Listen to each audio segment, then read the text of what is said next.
जैसा हम लोग सभी जानते हैं कि लगभग 100 साल के बाद इस तरह की बीमारी आई, इस तरह का वायरस आया जिसका कोई इलाज नहीं था।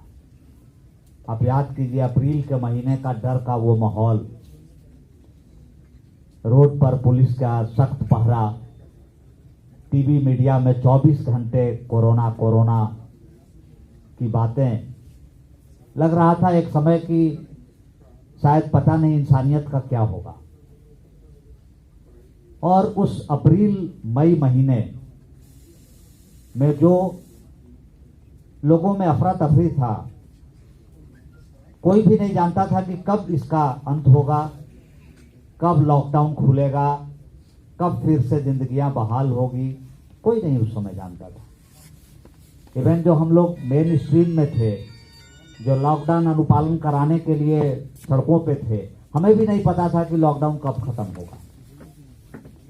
तो इस अफरा तफरी के माहौल में जिसने भी थोड़ा सा भी योगदान दिया है अगर मानवता के लिए, तो मेरा मानना है कि वैसा व्यक्ति सम्मान का पात्र जरूर है। और वैसे व्यक्ति को समाज के हर तबके के लोगों को आगे आकर के सम्मानित करनी चाहिए, क्योंकि जो पीछे लाइन में बैठे हैं वो भी उत्साहित होंगे और उनको भी कुछ करने की लालसा मिलेगी।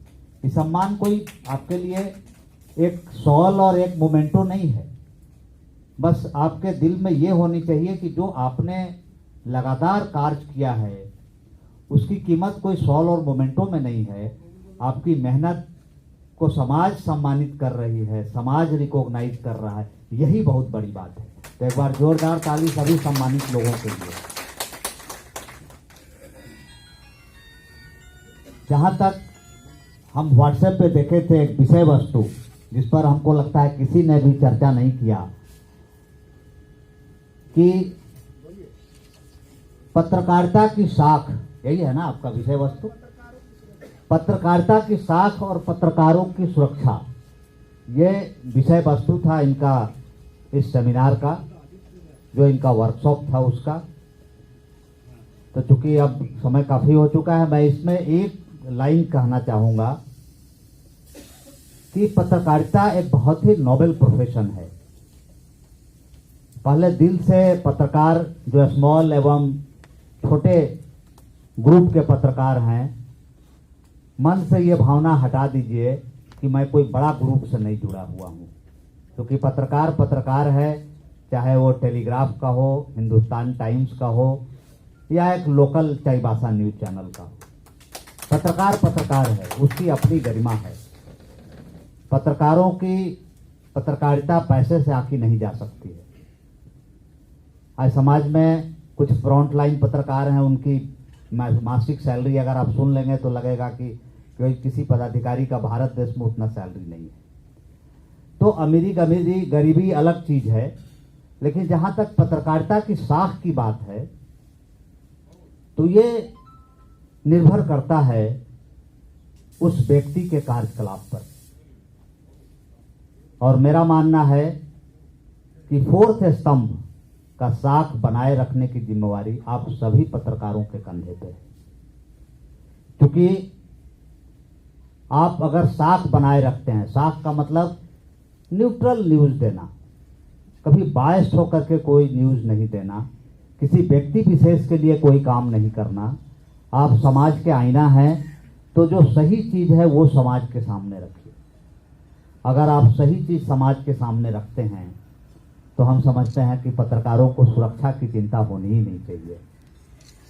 मानते हैं इस बात को कि अगर आपकी साख इतनी मजबूत है कि हर आदमी आपको इज्जत की निगाह से देखेगी, तो हर आदमी आपके सुरक्षा के लिए खड़ा रहेगा।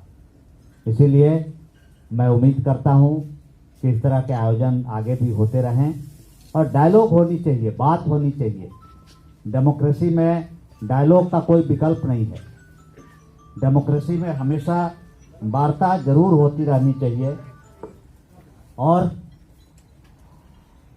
इससे इनकार नहीं किया जाता है कि किसी ऑर्गेनाइजेशन में खामी नहीं होगा।